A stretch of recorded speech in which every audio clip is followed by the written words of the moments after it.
Current Events by Jessica Rayner at NC State University, English 332-005 in Professor Helm's class.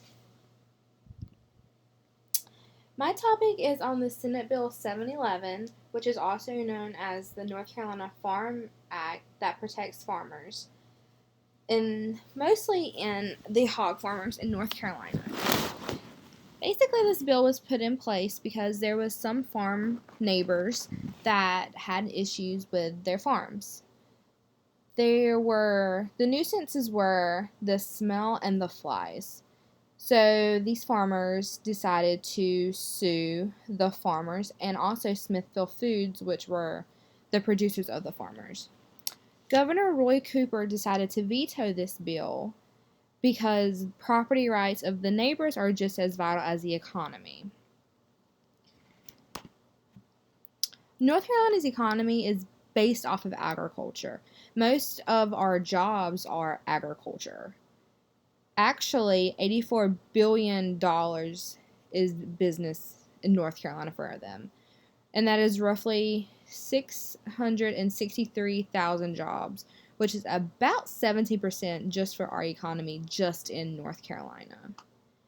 With that amount, 49,500 are basically animal farming, which is your cows, your hogs, your pigs, your chickens.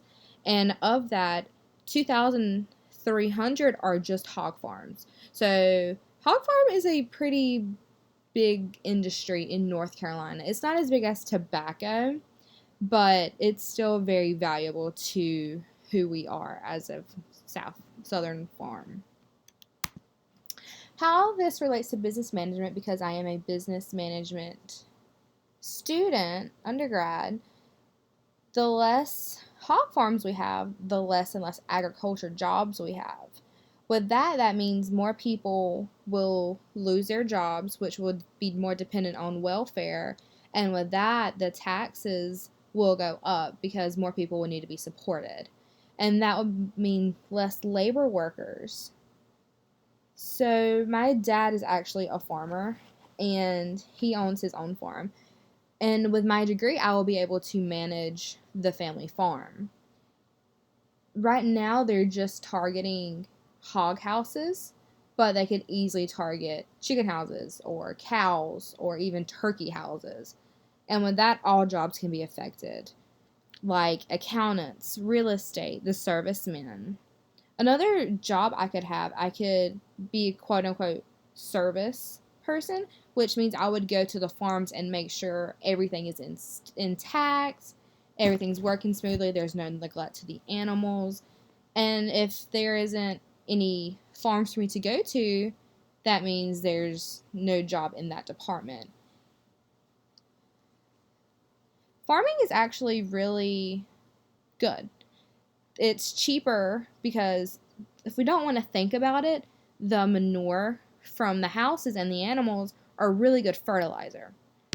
With that being said, if we switch to more of a chemical fertilizer, it's more harmful. There's more chemicals involved versus a more natural, organic option that we already have, and it's significantly cheaper. For this conclusion, farming is environmentally friendly. The more farms we have, the less buildings and less pollution we have. Yes, there is tractors and the big 18-wheeler trucks that come, but I would much rather have that than these big factories and corporations just pumping out fossil fuels into the atmosphere. And it's more natural for our biomes that are naturally, like the birds and the grasshoppers, stuff that live on the farm. It's a lot safer because it's locally sourced. We know the products we're getting. We know where they're coming from. And we can also, with this, support small businesses if we have a contract with the actual person. And there's less chemicals. It's more fresh. And the Smithfield Foods is actually trying to appeal the ruling. So right now, it's about $3.25 million awarded to the neighbors over all this nuisance. But they are trying to appeal that, so it's on the farmers right now. And without farmers means no jobs. And no jobs means no economy in North Carolina. So they're trying to save themselves and the farmers, so the farmers don't have to worry about that. They're trying to take care of their own people.